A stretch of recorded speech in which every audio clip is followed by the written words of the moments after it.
was sitting at table 5, adjusting my dress jacket like I had done hundreds of times with my uniform. Only this time I wasn't in combat boots or briefing soldiers. I was just Diane Brooks, retired Army major, trying to survive the circus my sister called a wedding. The chandeliers sparkled overhead. Waiters glided around like they were trained at West Point for food service. And the jazz band played something so smooth it almost made you forget how fake half the smiles in that ballroom were. Across the room, my younger brother, Michael, dressed in his Navy suit, looked like a man finally trying to pretend his life was back together. He was getting married again, this time to a woman named Vanessa Coleman, who smiled so perfectly for the cameras that you'd think her teeth were sponsored. I watched him laugh with a group of cousins raising his champagne like the past never happened. But I knew better. His first wife, Caroline, had died in a car accident 3 years ago, leaving him with their son, my nephew Caleb. Nothing about this wedding felt like joy.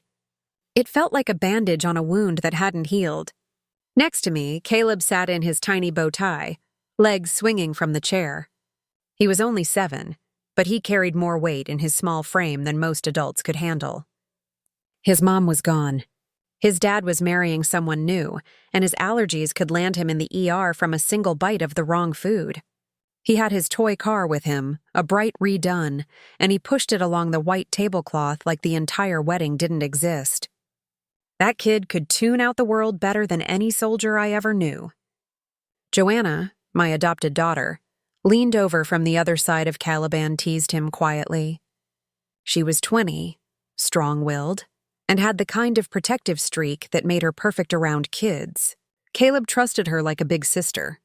Between the two of us, he had at least a fighting chance to feel safe in a room where I already smelled trouble. And then trouble arrived in the form of my older sister, Patricia Patty, to everyone else, but never to me. She floated around the room like the self-appointed queen of the evening. She hugged Michael, kissed Vanessa on the cheek, and shook hands with relatives she hadn't spoken to in years. From the outside, she looked like the proud big sister supporting her brother's new marriage. But when her eyes flicked toward me, I saw it. That cold flicker of resentment she'd been perfecting since we were kids. I was the soldier with the medals. She was the one who thought she deserved the spotlight. And now she had it at least for tonight. I took a sip of water because someone had to stay sober in this room and glanced at the plates being set down on the tables. Shrimp cocktails neatly arranged with lemon wedges. The smell alone was enough to put me on edge.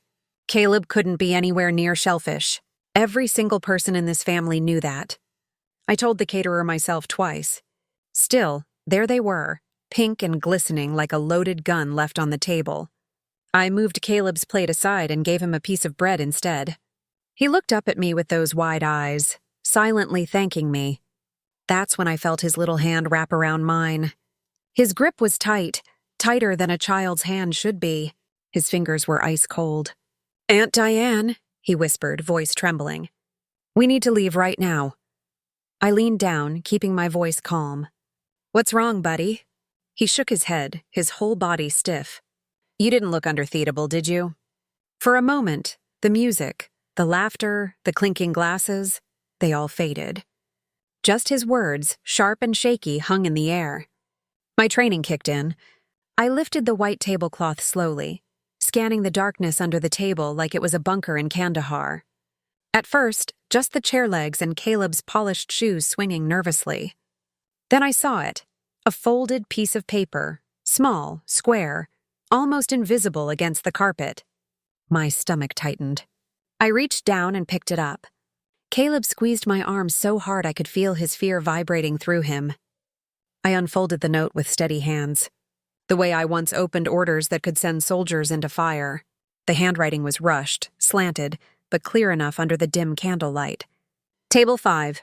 Add shrimp to the child's serving." I felt my pulse slam against my throat. The words didn't just suggest carelessness. They were an instruction, a targeted, deliberate move. Someone in this room wanted Caleb to eat shrimp. Someone wanted him to have an allergic reaction on his own father's wedding day. I shoved the paper into my jacket pocket before anyone else could see. Caleb's eyes begged me for reassurance. I squeezed his hand back, forcing a calm expression. "It's okay. I told him, though nothing about this was okay. The waiter sat down another tray at a nearby table. I scanned his face, memorizing his features like I used to memorize enemy profiles. He looked normal enough, but the note had to come from somewhere. My grandson's whisper and the start of a family revenge story notes don't just crawl under tables on their own. I looked up toward the head table. Vanessa was posing for pictures, glass raised high, laughing with her friends. Perfect dress, perfect hair, perfect act, too perfect. Patty was close by, whispering to a relative, flashing her smile like a politician on campaign night. Her eyes darted around the room, skipping over me. But I caught the split-second glance at Caleb. It wasn't warm. It wasn't sisterly. It was sharp, calculated. I kept my face straight because if I learned one thing in the army, it's that you don't tip your hand before you're ready. But inside, I knew someone had put Caleb on the menu, literally. And if I didn't figure it out fast, this wedding was about to become a crime scene.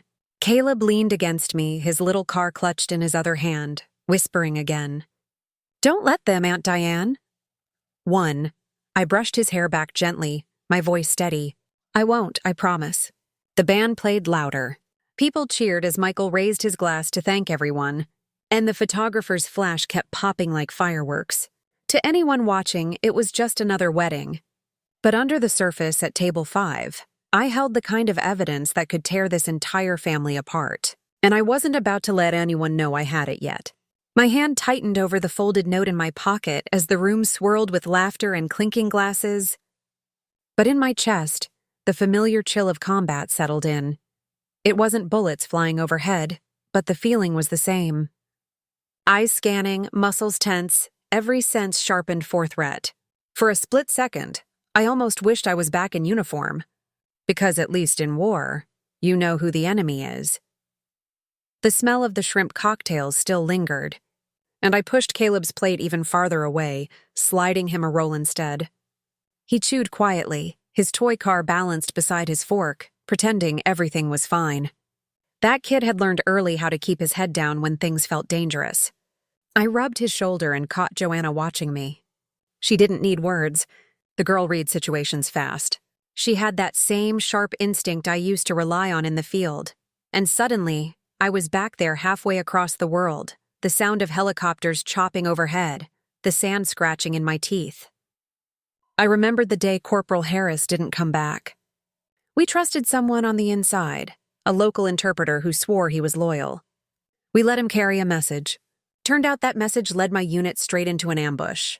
Harris took a bullet that should have been mine. I still see his face when I close my eyes. That lesson that betrayal can come wrapped in trust was burned into me. I blinked and the ballroom snapped back into focus. The polished floors, the roses on every table, the perfect smile plastered on my sister's face. And now here I was again with another piece of paper that could destroy someone I loved. My heart pounded so hard I thought Caleb might hear it. I leaned closer to him and forced a steady breath. He looked up, eyes wide and scared but trusting. He always trusted me. When Caroline died, Michael nearly fell apart. He buried himself in work late nights at the firm, early mornings before Caleb woke up. It was me who took the boy to his doctor's appointments, sat with him through fevers, argued with schools to make sure they kept shrimp off their cafeteria menus.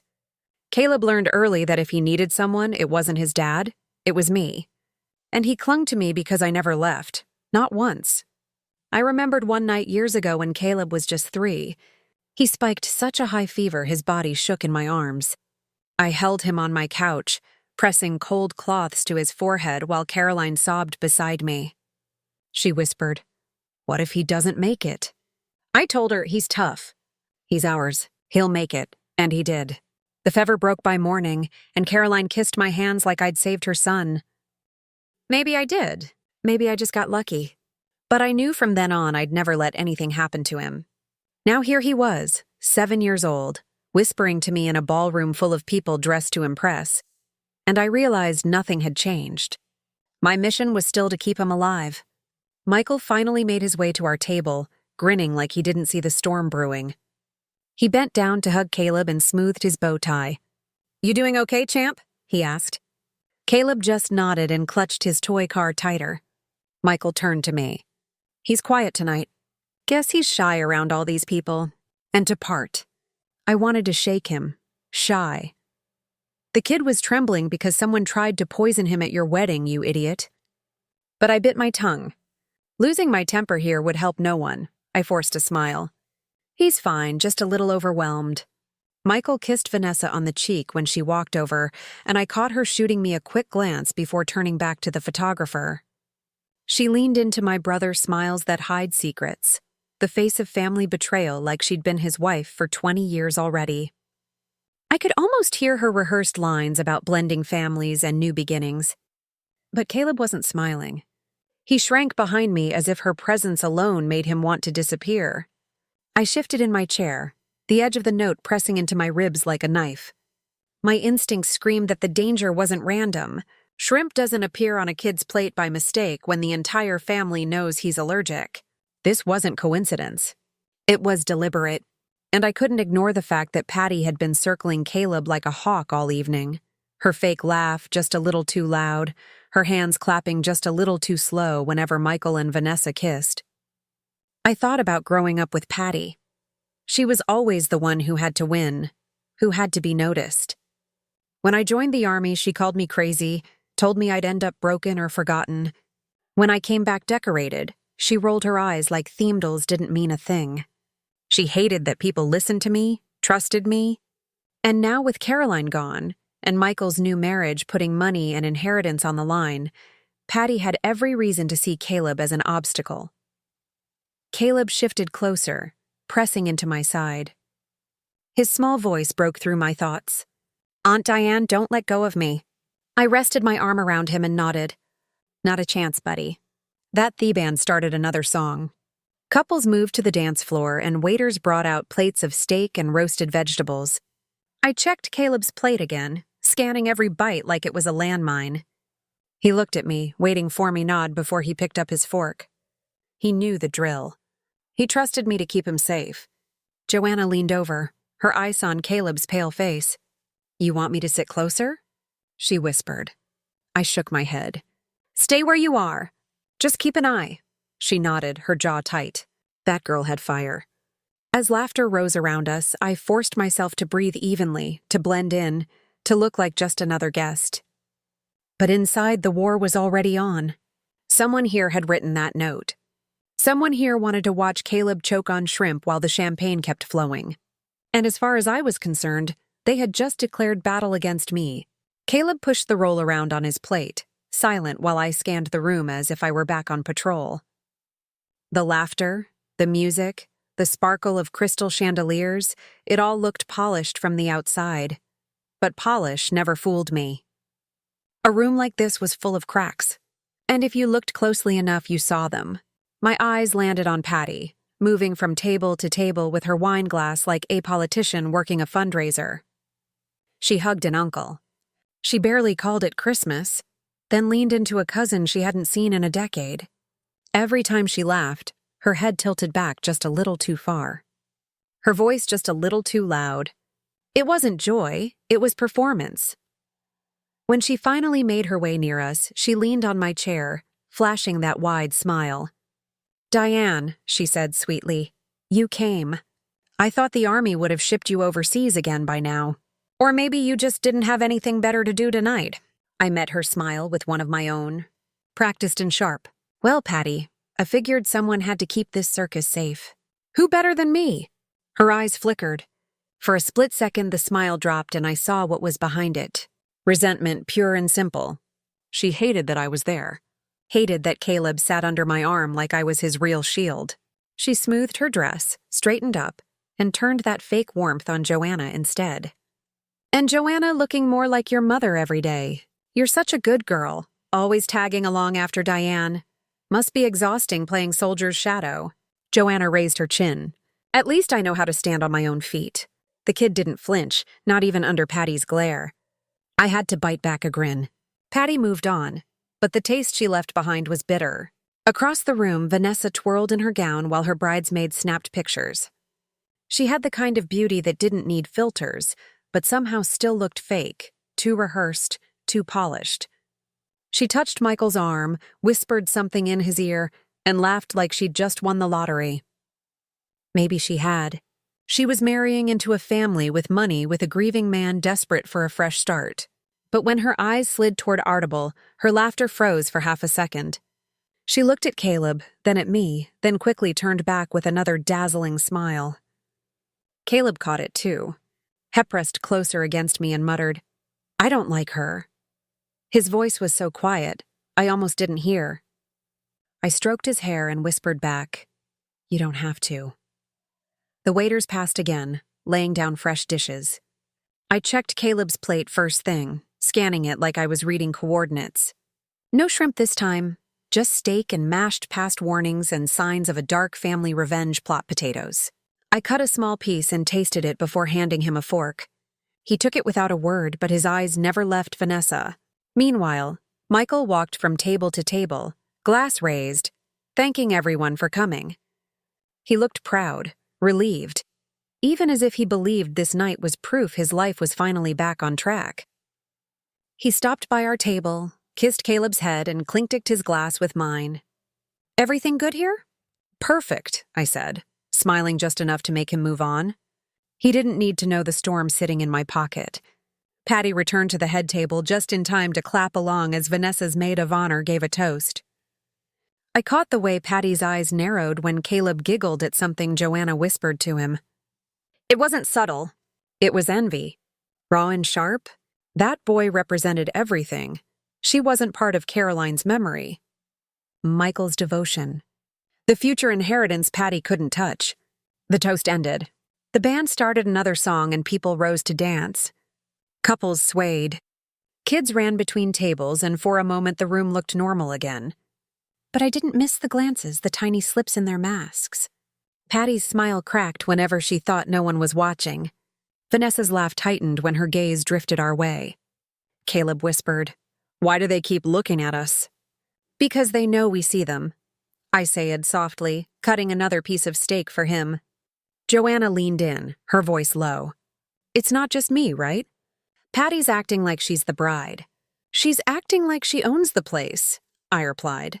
And she doesn't. The music swelled and Patty stood up to dance with Michael, spinning like she was auditioning for center stage. Vanessa clapped along, sipping her wine, eyes shining as cameras flashed. To anyone else, it looked like a family celebrating. But I knew better. These smiles were too perfect, too polished. They weren't celebrating. They were hiding. I tapped my pocket again, feeling the sharp crease of the folded note. My instincts told me the threat wasn't gone. It was right here in the room, dressed in silk and sequins, smiling for the crowd. And as I watched Patty twirl across the floor, I realized she wasn't just here to celebrate Michael's wedding. She was here to make sure the family story ended exactly how she wanted. The band kept the dance floor alive, but my focus stayed on Caleb. He was quiet, nibbling on bread, his toy car resting in front of him like a safety shield. I brushed my hand over his shoulder, steady, while my mind lined up every strange incident from the past few months like pieces on a chessboard. Tonight wasn't the first time something felt wrong. Tonight was just the first time I had proof. A few weeks earlier, I'd gone through Caleb's backpack after school and found his EpiPen case nearly empty. At first, I thought maybe he'd misplaced one, but when I checked closely, the injector inside was a fake plastic casing. No needle, no medication. Somebody had switched it. I'd ripped through the house looking for the real one, finally finding it buried at the back of a kitchen drawer. Michael swore he hadn't touched it. Caleb said he never moved it. The only people who had been in that house were family. Then there was the night Caleb ended up in urgent care after a mistake in the kitchen. He'd been served soup with shellfish broth, something that should never have been in the house. Michael brushed it off as an accident, blaming a mislabeled container. But the label wasn't wrong. I checked. Someone had moved the containers around. And last month, when I tried to refill Caleb's prescription at the pharmacy, the system flagged his medical file as incomplete. His shrimp allergy had disappeared from his chart like it had never existed. The pharmacist thought it was a clerical error. I knew better. Medical records don't vanish without someone making them vanish each time. Michael told me I was overreacting. "Diane, you see battles everywhere because that's what you're used to. Maybe so, but you don't need to be a soldier to know when someone's setting traps. I glanced across the ballroom at Patty. She was sitting at the head table now, sipping wine, clapping at the band. Her smile widened every time a camera swung her way. But when she looked at Caleb, her lips tightened, her eyes cold. That wasn't a mistake. That was intent.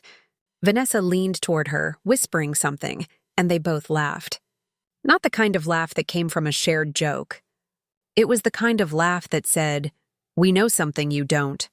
I cut another piece of Caleb's steak, sliding it onto his fork. He took it without looking up, his small shoulders hunched. I leaned in, keeping my voice low. "You okay, buddy?" He nodded slowly, still chewing, then whispered, "They don't like me." "Who doesn't?" I asked. He glanced at the head table. Them. I kept my tone calm. "Doesn't matter what they like. You're safe with me." He pushed his toy car back and forth, avoiding my eyes. I recognized that silence.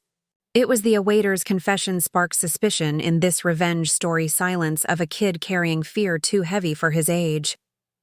Joanna broke it by leaning in. I caught Vanessa staring again. She muttered like she's watching every bite Caleb takes.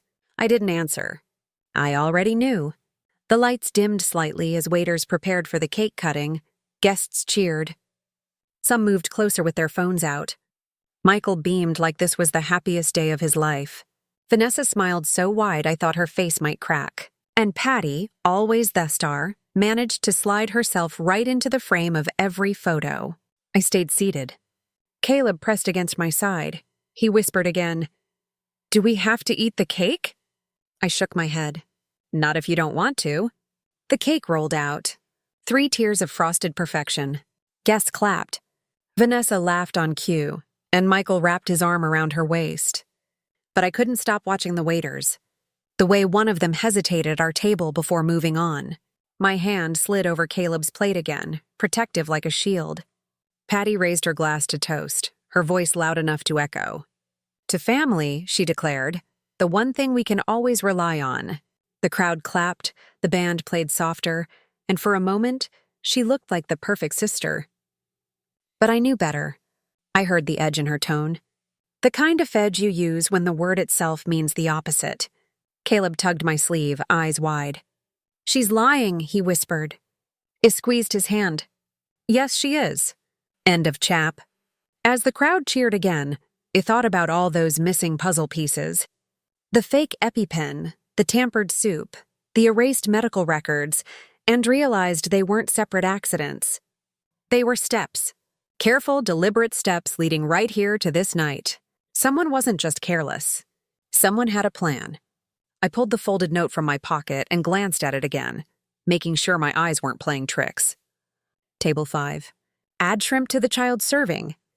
The words looked even uglier now, framed by memories of every warning I'd ignored.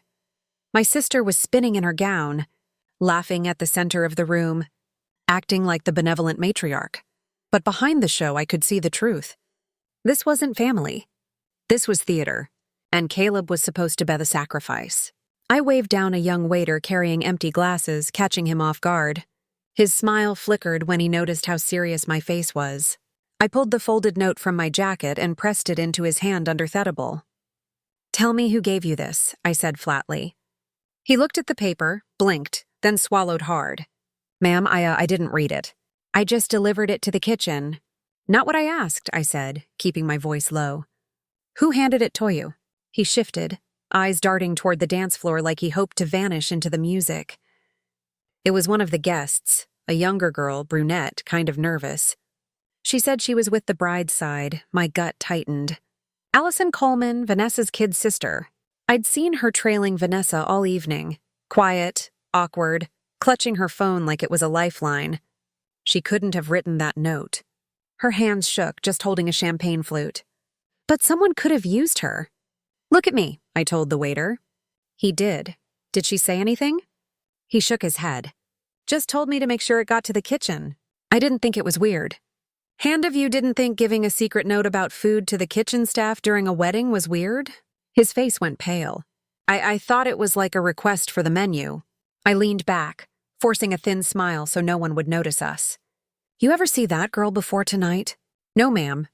I slipped the note back into my pocket and waved him off before his nerves gave us away. He skewed back toward the bar, looking like he wished he'd taken a different shift. Caleb's eyes followed him, then turned to me. "What did he say?" I stroked his hair that it wasn't his idea. Joanna frowned. "Whose?"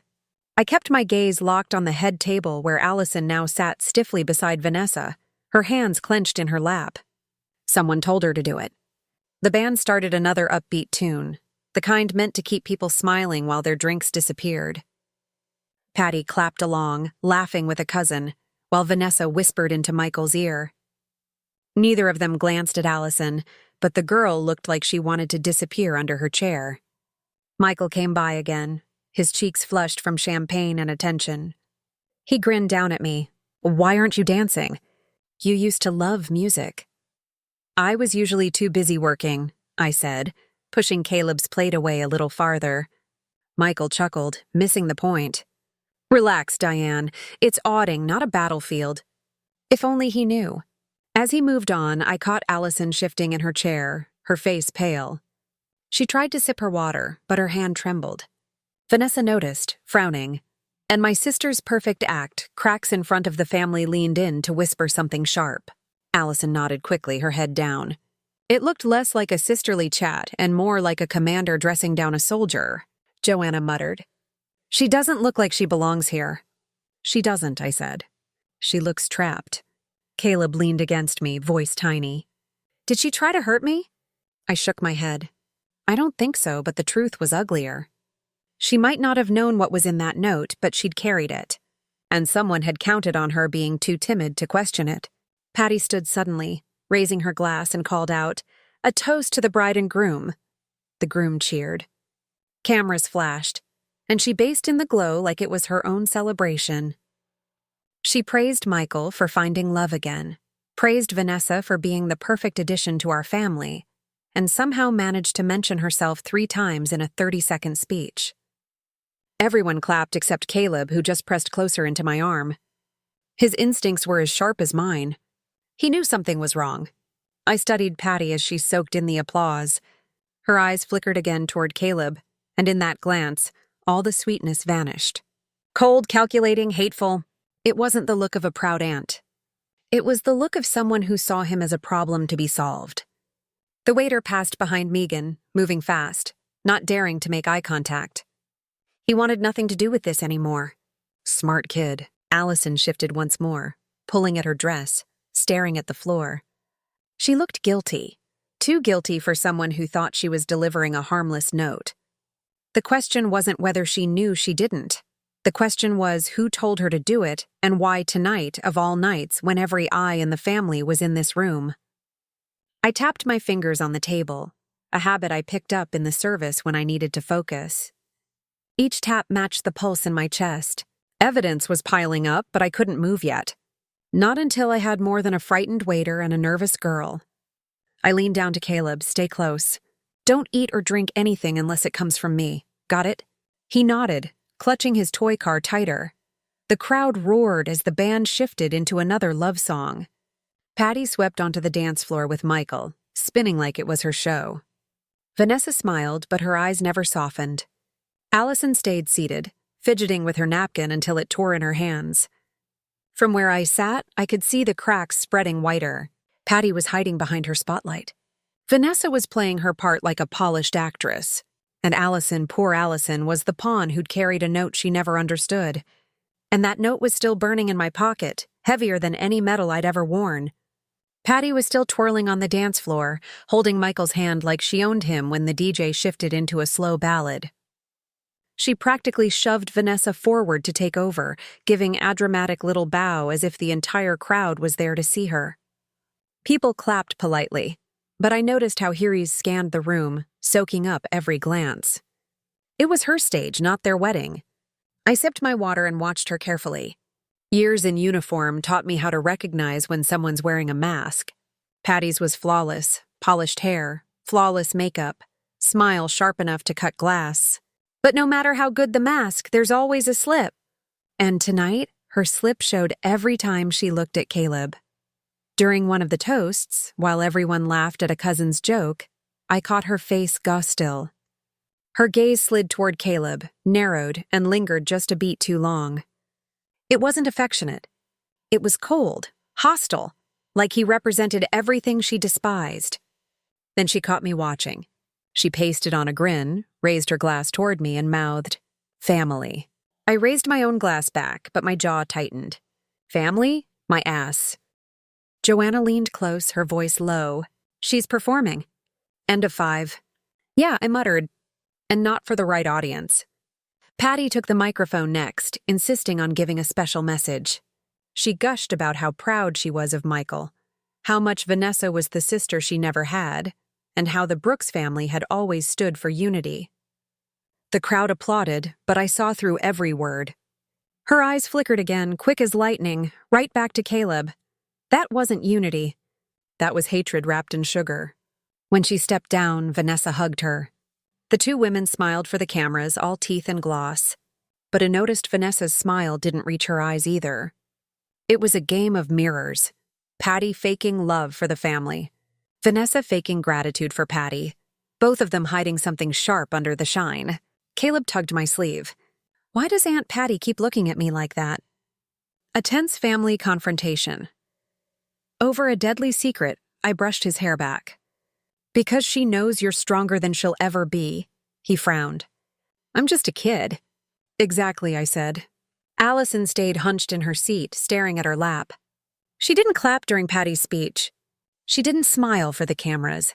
Vanessa shot her look sharp enough to draw blood. And Allison flinched. That girl was in over her head, and Patty knew it. The server started bringing out the main dishes. My eyes never left Caleb's plate. Every dish looked clean, but I wasn't about to take chances. I motioned to Joanna. She switched Caleb's plate with hers before the server walked away. Subtle enough no one noticed. Caleb looked confused, but Joanna gave him a wink and nudged her roll toward him. Patty noticed. Her brows lifted just slightly. Then she looked away. But she'd seen it, and she didn't like that I was already a step ahead. Michael came around again, grinning like this was the happiest day of his life. "Diane, come on. You haven't said a word all night. At least tell me you're happy for me." End quote. I forced a thin smile. "I'm happy you're still breathing, Mike. Let's keep it that way." He laughed, assuming it was one of my usual military jokes.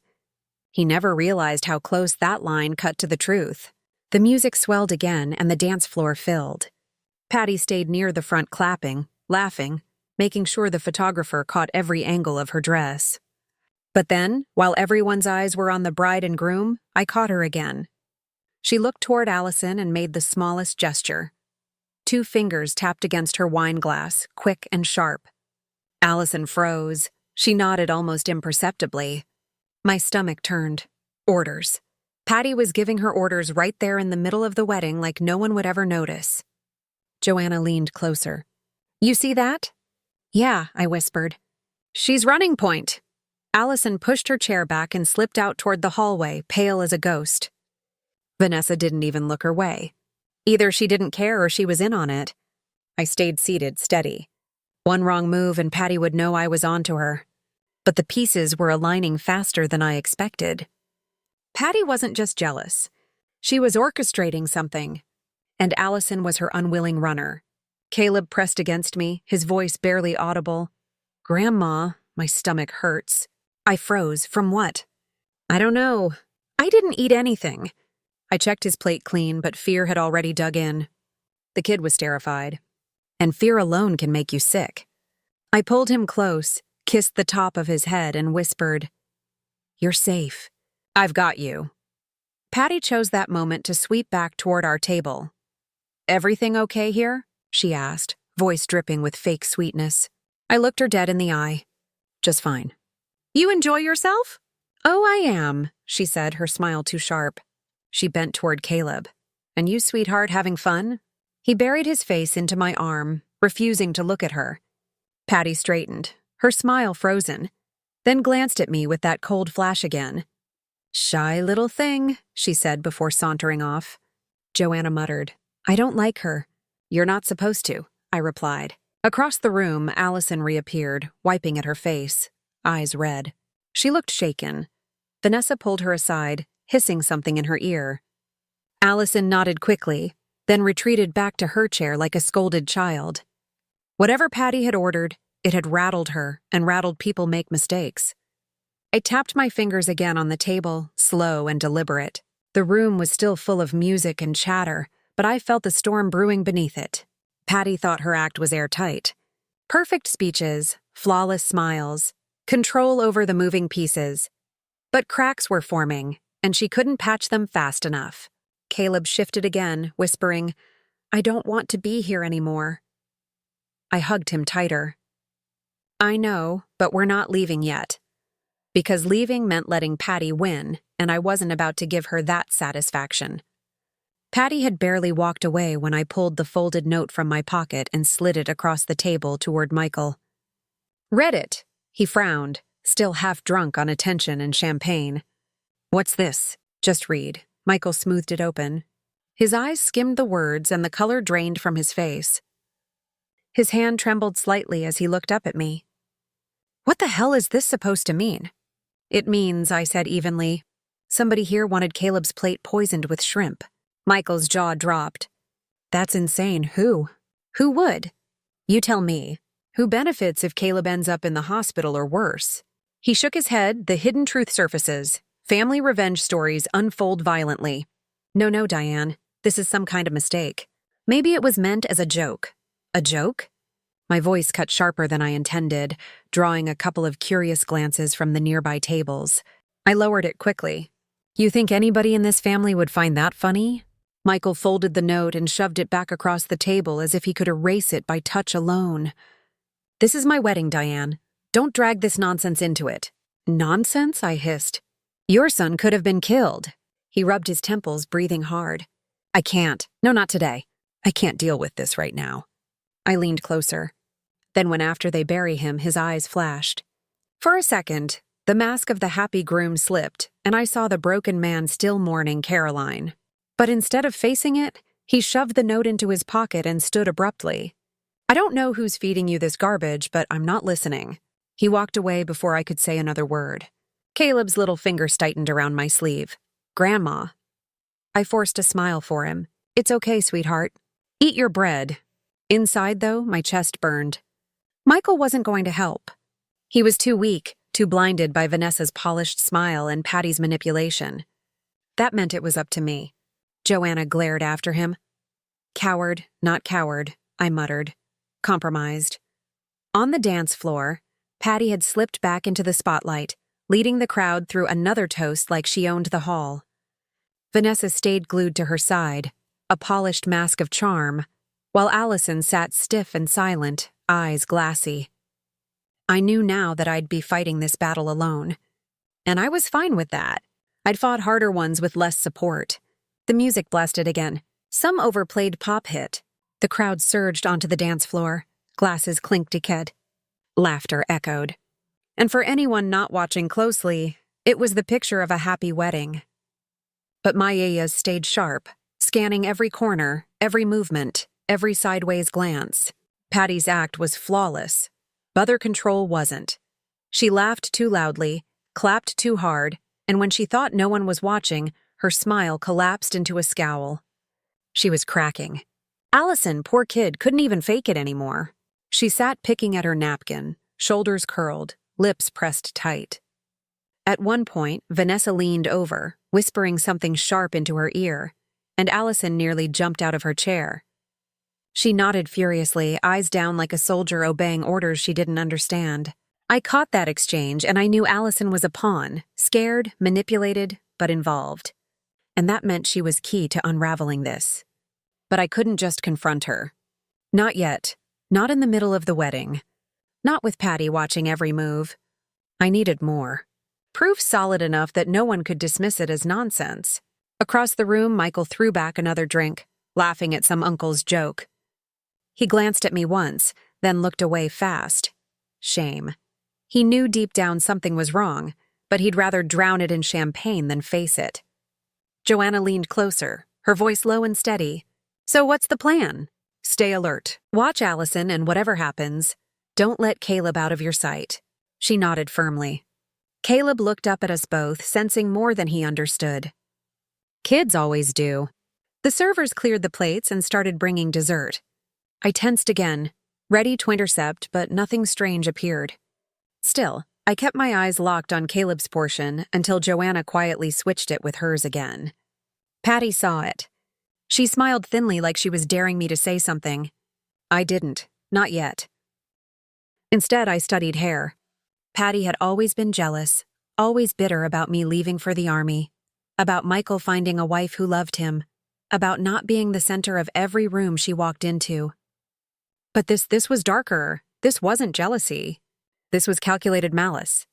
And the more I thought about it, the more I realized Michael's money, his house, even his happiness weren't her real target. Caleb was the last living tie to Caroline, the own piece Patty could never control. My chest tightened, but my mind stayed clear. If I was right, she'd push harder before the night was over. She'd want her plan to land, to crush me, to prove herself superior, and I'd be ready when she did. The crowd erupted again as Vanessa threw her bouquet. Cameras flashed, women laughed, and Patty clapped like she was proud of orchestrating the moment herself. Allison caught the bouquet. Of course she did. The poor girl looked horrified, clutching the flowers like they were evidence of a crime. Vanessa hugged her for the cameras, whispering something into her ear again. Allison nodded stiffly, her eyes darting toward me for a split second. That glance was all eye exposing the evidence at the wedding reception needed. She knew.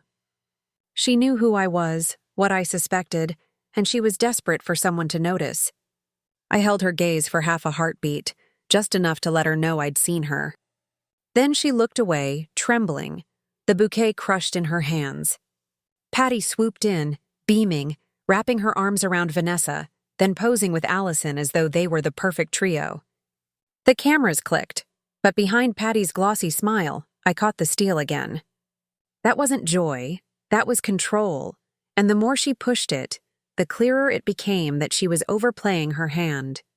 I took a slow breath, steadying my nerves. Every instinct I'd honed in uniform told me the battle was shifting. The enemy had exposed her strategy. All I needed now was to hit back at the right moment. But for now, I stayed seated, holding Caleb close, and let Patty believe she still had the upper hand. Because soon enough, the cracks in her act would split wide open, and she'd be the one left exposed in front of everyone.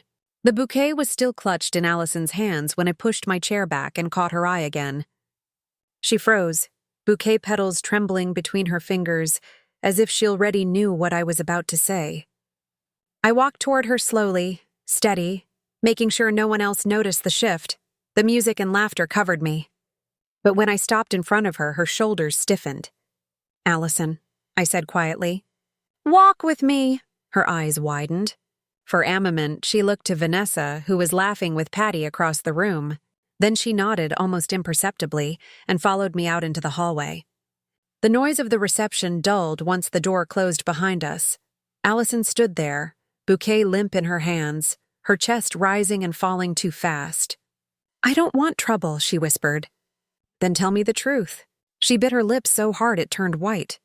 "She didn't mean to do anything wrong. She just told me to." "Who?" My voice sharpened. Her eyes flicked toward the ballroom doors. "Patty. She gave me the paper. Said it was just a kitchen note. I didn't even look. I swear I didn't look." I held her gaze. "But you knew something was off." Tears welled up and she nodded. "She scares me. Vanessa scares me too. I don't belong here." I thought I was helping my sister, but her voice cracked.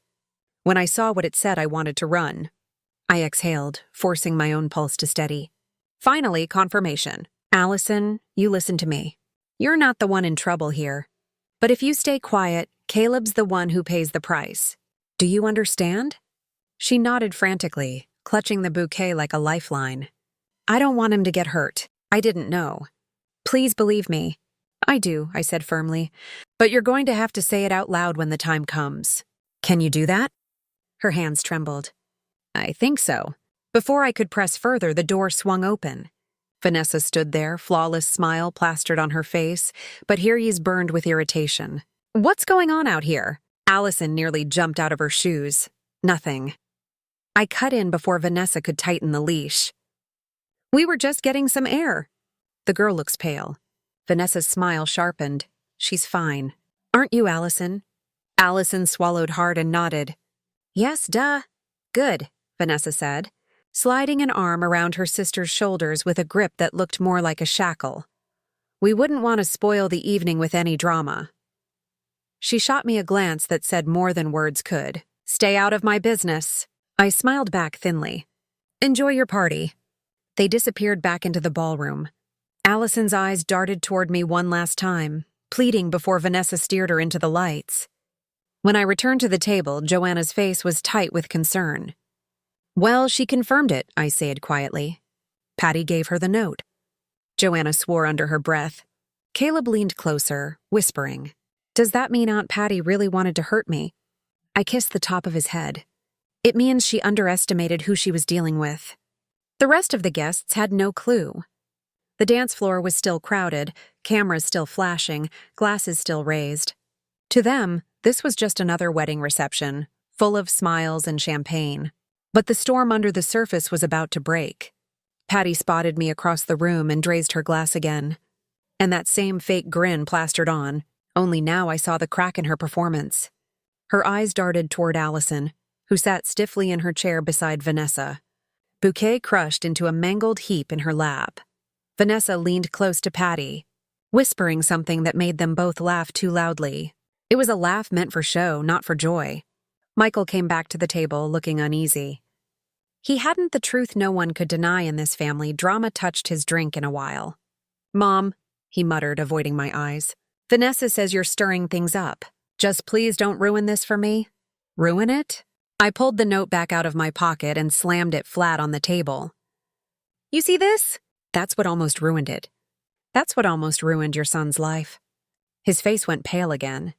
He reached for the note, but I snatched it back before he could hide it away again. You'd rather believe the woman in the designer dress than your own sister? Fine, but that boy is still your son, and if you can't protect him, I damn well will. Michael flinched, then turned and stormed off, muttering something about not doing this tonight. His back looked smaller, somehow weaker. Joanna snorted. What a hero. I clenched the note in my fist. Forget him. He'll come around when it's too late. My job's to keep Caleb breathing. The music dipped as the DJ announced the cake cutting. Everyone crowded around the massive tiered cake, cameras flashing again. Vanessa and Michael posed with the knife, Patty right beside them, smiling as if she were the true bride. I kept my eyes on Allison. She hovered at the edge, pale bouquet crushed in one hand. When Vanessa caught her eye and snapped her fingers, Allison jumped forward, nearly dropping the flowers, and hurried to adjust the train of Vanessa's gown. Her face looked hollow. Patty clapped loudly, calling out another toast. Her voice rang across the hall to new beginnings and family unity. The guests cheered, but my stomach churned. Her words were a cover for venom, and she was daring me to contradict her. I didn't move, not yet. Instead, I watched Caleb nibble cautiously on a piece of bread Joanna had slipped him. His toy car rested on the table, wheels scratched from years of use, and his clear eyes darted around the room, watchful in a way no 7-year-old should ever have to be. I wrapped my arm around him and pulled him closer. You're safe, I whispered. He nodded, but his little hand tightened on mine like he wasn't sure. And as Patty raised her glass higher, basking in the attention, I knew the moment was coming when all of her perfect lies would collapse around her. The cheer from Patty's toast was still echoing when I stood up, pressing the crumpled note flat against the table. My chair scraped against the floor loud enough to cut through the music, heads turned. The DJ faltered with the next track. Before anybody takes another bite, I said clearly, we need to settle something. The entire room froze.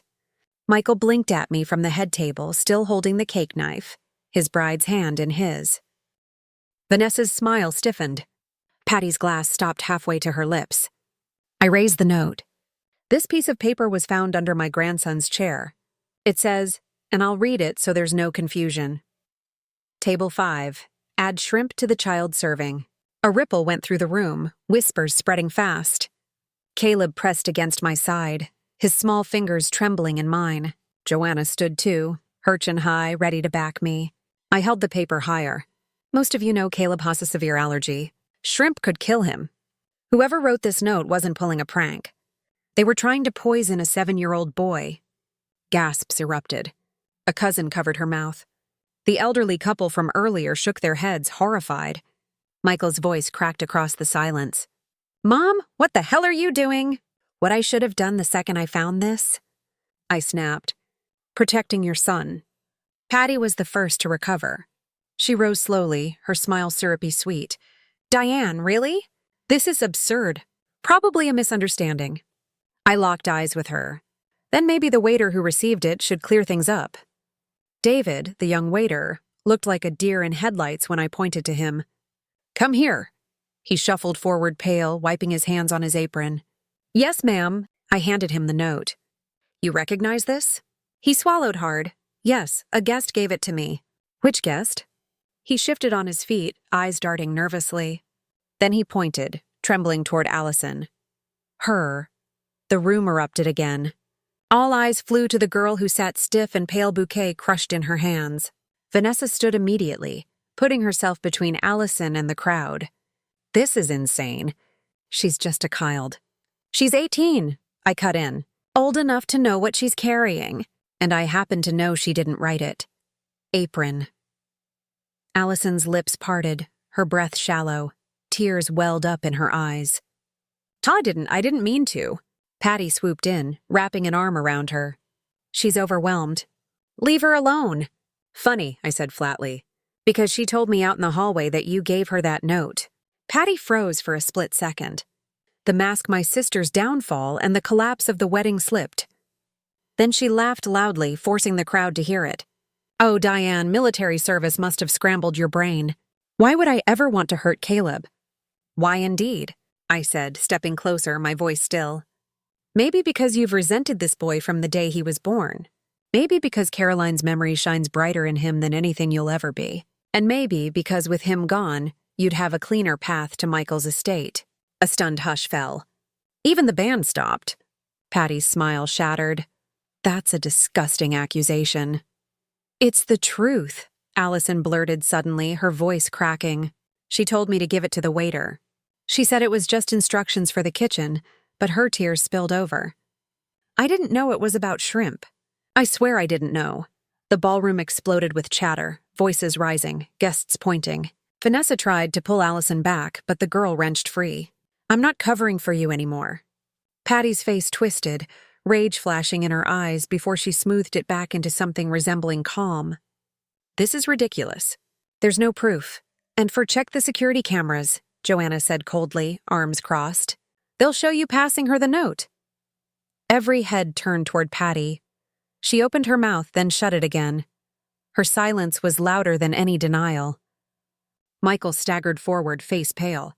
"Patty, tell me this isn't true." Shepested on a brittle smile. "Michael, darling, your sister is trying to ruin your wedding. She's jealous, bitter?" "No," he whispered, shaking his head. "No, Patty. I saw you watching Caleb all night, cold, like you hated him." The crowd murmured louder. Relatives glared at her. One older uncle muttered, "Unbelievable, to go after a child." Patty's composure finally cracked. Her voice rose shrill. "Oh, what do you all know? That boy's not special. He's just a burden. Caroline's gone. And yet you all worship her ghost through him. What about me? What about what I deserve?" The words spilled out, venomous. And there it was, the mask ripped off. Gasps echoed as people recoiled from her outburst. Even Vanessa stepped back, eyes wide, clearly not expecting Patty to unravel in front of everyone. I pulled Caleb closer, his face pressed into my side, and said firmly, "You don't deserve a damn thing. Not love, not trust, and sure as hell not this family." The silence that followed was crushing. Everyone in the room saw Patty for who she really was. She stood trembling, chest heaving, then glanced around as though searching for allies. No one met her eye. She was finished, and she knew it. But in that charged silence, I didn't relax because I knew people like Patty cornered. Desperate, they didn't go quietly.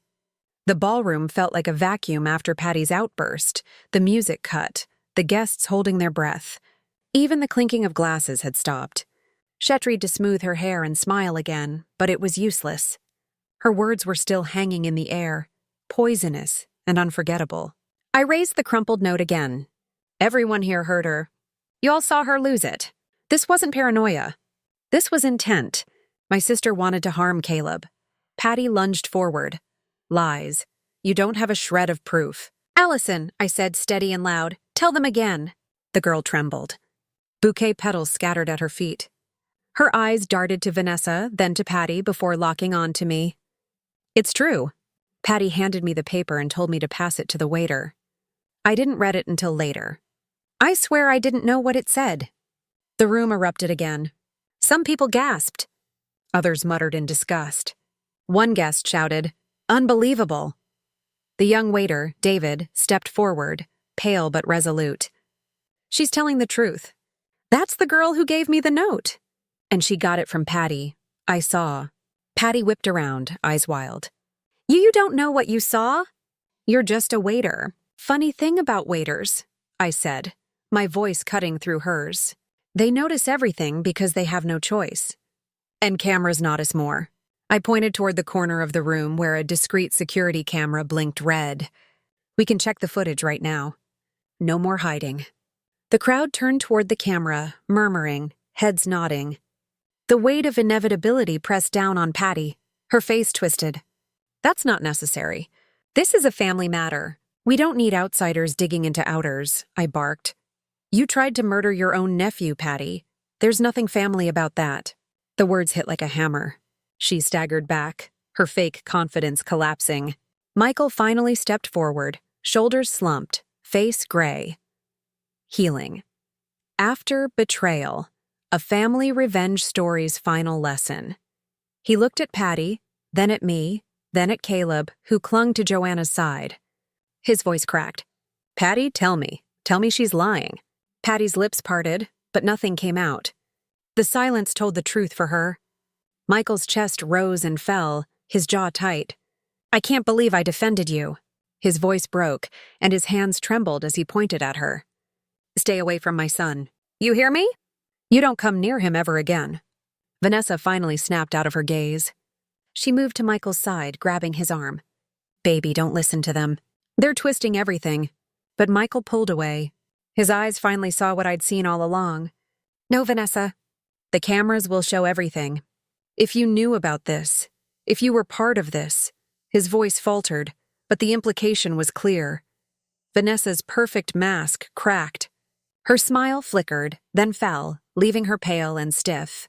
Guests began pulling out phones, whispering, recording, pointing. Patty spun in a circle, desperate. This is all a setup. Diane hates me. She's jealous because I'm the one who stayed behind, kept the family together while she was off playing soldier. I cut her off cold. I didn't fight overseas just to come home and watch my sister poison a child. You want to call me jealous? Go ahead. But the only thing I envy is how shameless you are. The crowd roared with agreement. People shook their heads, muttering words like disgrace and sick. Allison's sobs grew louder. She dropped the ruined bouquet and clutched her arms like she was trying to hold herself together. I'm sorry. I didn't mean for this to happen. I thought it was harmless. Please believe me. I stepped to her, lowering my voice. You told the truth when it mattered. That's what counts now. Patty's eyes narrowed at Allison, venomous. You ungrateful little brat. After everything I've done for you, Vanessa tried to hush her, but it was too late. The guests had heard every word. The image of the gracious sister, the caring aunt, was gone. Patty wasn't the victim. She was the villain, exposed in front of the entire family. The DJ tried to restart the music, but no one moved to the dance floor.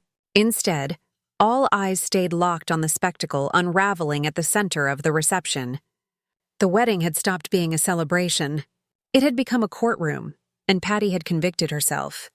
Michael turned to me, his voice low and raw. Mom, I'm so sorry. I shook my head. Don't apologize to me. Apologize to your son. He looked over at Caleb, who hid behind Joanna's dress. Michael dropped to his knees in front of him, his hands trembling. Caleb, buddy, I didn't listen. I didn't protect you. I should have, but I didn't. I'm sorry. I'll never let anything happen to you again.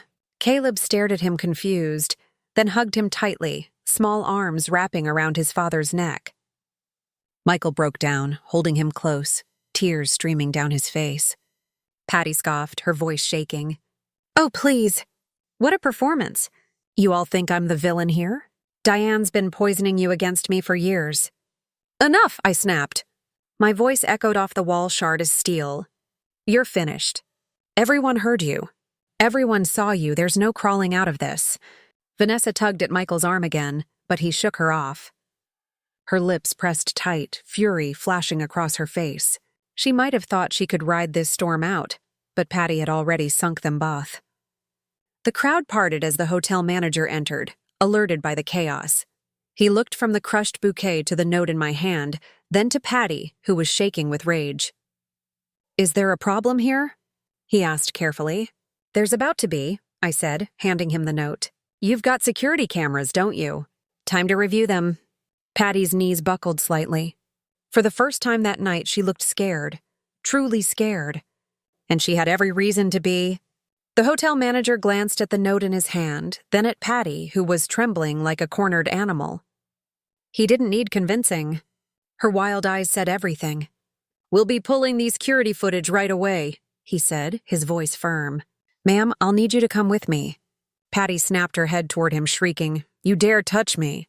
The room flinched. She slammed her glass down so hard the stem snapped, shards scattering across the floor. Guests gasped and pulled back as if the shards might cut them too. Michael rose slowly, still clutching Caleb's hand. "Patty, stop. Just stop." But Patty didn't stop. She turned on him, her face red, spittle at the corners of her mouth. "You ungrateful little bastard. I gave up everything for this family while Diane ran around playing soldier. And what do I get? Nothing. Caroline dies, and suddenly her brat becomes the saint of this family while I get shoved aside like trash." I know. The words echoed like gunfire in the ballroom. Every guest froze. Vanessa reached out to steady Patty, but Patty shoved her hand away so hard Vanessa stumbled back. "Look at you." Patty sneered at Michael. "So desperate for love, you'll marry the first manipulative snake who bats hairy lashes. Do you think she really wants you? She wants your money, Michael. That's all you are to her. A walking bank account." Vanessa's face twisted. "Don't you drag me down with you." She hissed. "I never told you to touch that boy." The room gasped again. She clamped her mouth shut too late. "Gotcha," Joanna said under her breath beside me. Michael staggered, looking between them both. "You knew?" Vanessa folded her arms, trying to hold on to her composure. "Didn't know about shrimp. I just wanted him to behave."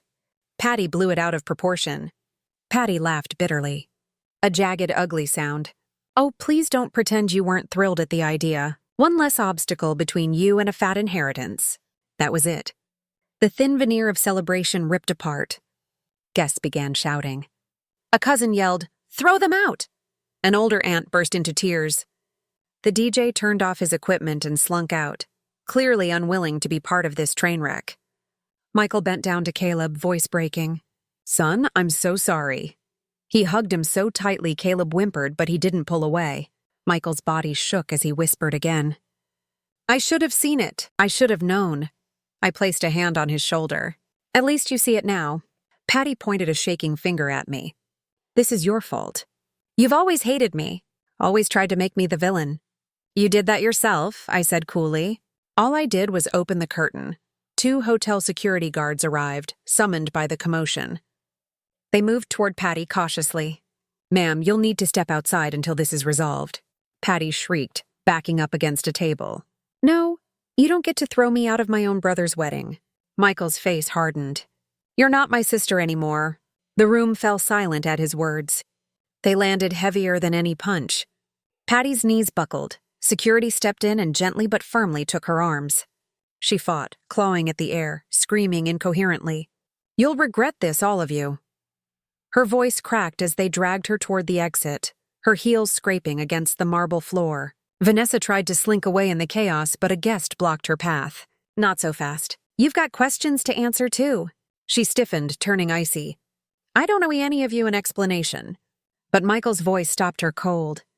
"You owe it to me. You owe it to Caleb." Vanessa turned. Her mask gone now. Her voice dripped with disdain. "Fine. I never wanted to raise someone else's child, especially not hers." He's a constant reminder of Caroline. A constant reminder that I'll never be enough for you. Gasps filled the air. Michael flinched like she'd slapped him. Caleb pressed into my side, shaking. I stepped forward. And there it is, the truth. You weren't marrying Michael for love. You were marrying him to erase Caroline's memory and replace it with yourself. Caleb was never safe with you. The hotel manager frowned. Ma'am, you should leave too. Vanessa laughed bitterly, gladly. She yanked off her wedding ring, flung it on the table, and stormed out the side door with her heels clacking against the tile. The sound faded into silence. The ballroom looked like a war zone, tables askew, guests shaken, the cake half sliced and abandoned. What should have been a celebration was rubble. Michael sank to his knees in front of Caleb again, sobbing openly. I failed you. I let them in. I let them hurt us. Caleb wiped his small hand across his father's wet face. It's okay, Dad. Grandma kept me safe. Michael looked up at me, broken. I don't deserve him. Maybe not, I said softly. But he deserves you. Start proving it. He nodded, clutching Caleb like he was afraid to ever let go again. Guests began trickling out quietly, shaking their heads, muttering about the disgrace they'd just witnessed. The hotel manager apologized to me personally, promising the footage would be secured for the police. I thanked him and turned back to my family. Joanna wrapped an arm around Caleb, whispering gently to calm him. The boy finally exhaled, his small body sagging into her side. For the first time that night, I saw a flicker of peace cross his face. Patty was gone. Vanessa disgraced. The wedding in ruins. But Caleb was safe, and that was all that mattered.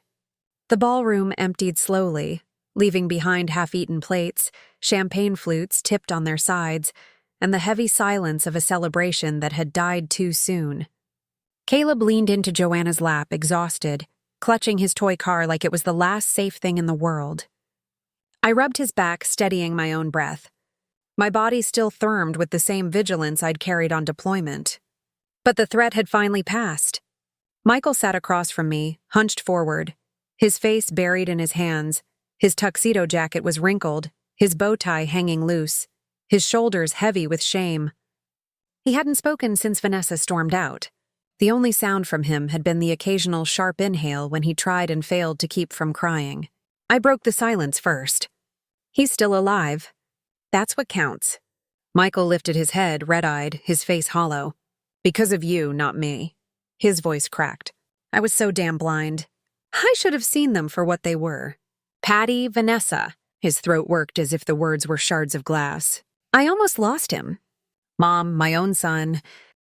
Because I wanted to believe in a lie, I leaned forward, resting my elbows on the table. Wanting to believe doesn't make you weak. It makes you human. But refusing to see the truth when it's staring you in the face, that's when you lose everything. Michael nodded slowly, the weight of the night pressing down. He turned toward Caleb, who stirred in Joanna's arms. Michael's voice was gentler then, raw but clear. I'll never let anyone near him again unless I know they love him. No more masks. No more lies. Caleb's eyes fluttered open and he blinked up at his father. Can we go home now, Dad? Michael broke, pulling him into his arms, kissing the top of his head. Yeah, buddy. We're going home. The ride back to the house was quiet. Joanna hummed softly in the back seat to keep Caleb calm while Michael drove insolence, his knuckles white against the wheel. I sat in the passenger seat, staring out the window, my mind replaying every second of the night. The trap had been obvious, yet almost everyone had ignored it until the truth screamed too loud to be denied.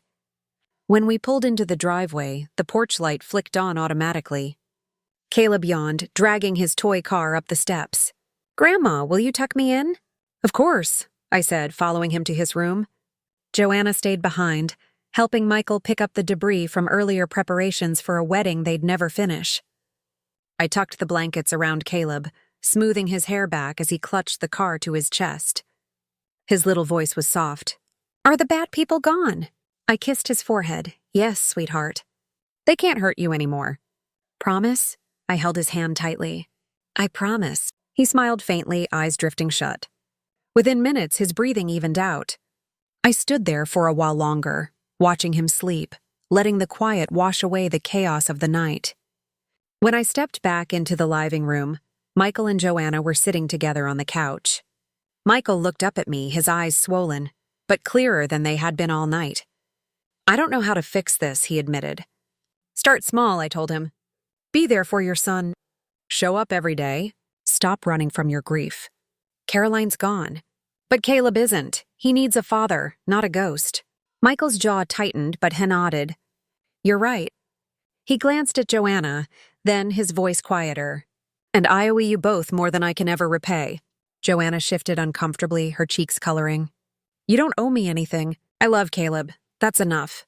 But I saw it the way her eyes softened when she looked at Michael. The way he looked back with a gratitude that carried something heavier underneath. It wasn't my place to interfere. Maybe one day they'd find their own path forward. For now, what mattered was that the boy asleep down the hall would wake up tomorrow to a safer world. I leaned back against the chair, finally letting myself breathe. The truth had been ugly, but it had set us free. Patty's jealousy, Vanessa's greed, they were exposed, stripped bare for everyone to see. They could scream, deny, or try to spin it. But the evidence, the witnesses, the cameras, none of that could be erased. Their downfall was sealed the second Caleb whispered to mender the table. For the first time in years, I felt something close to relief. Not joy too much had been broken for joy, but the quiet certainty that the fight had been worth it. Michael rubbed his face and looked at me. "You always said honor wasn't just about wearing a uniform." I met his eyes. "That's right. Honor is protecting the people who can't protect themselves.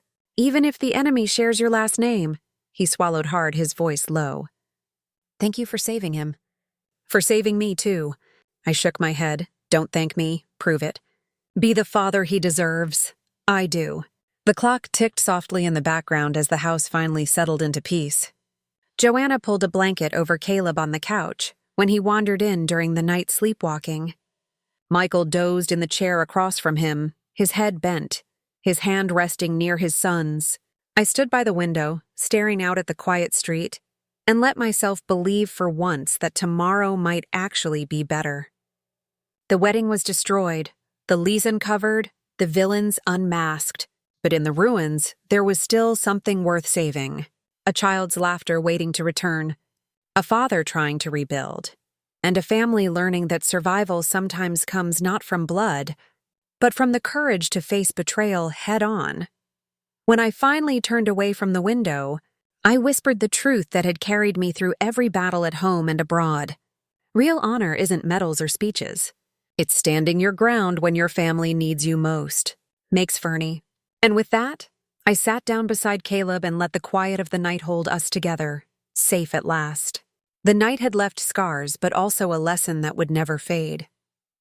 My sister's lies had been dragged into the light, her hunger for control destroying the very thing she claimed to protect. The wedding was ashes, but Caleb was still here, sleeping safely with his toy car in hand. Michael had finally opened his eyes, and Joanna had proven her loyalty without question. For me, the soldier in uniform had retired long ago, but the fight for family had never ended. I realized then that revenge doesn't always come in violence. It comes in truth. And sometimes the hardest enemy to face is the one who shares your blood. When people talk about family revenge stories, they imagine betrayal and payback. But this was more than that. This was a story of survival, of cutting through lies, and of protecting what truly matters when no one else will. That's the kind of family drama you don't read about in fairy tales, but it's real. And it's the kind that reminds you revenge isn't about getting even. It's about making sure the innocent never suffer.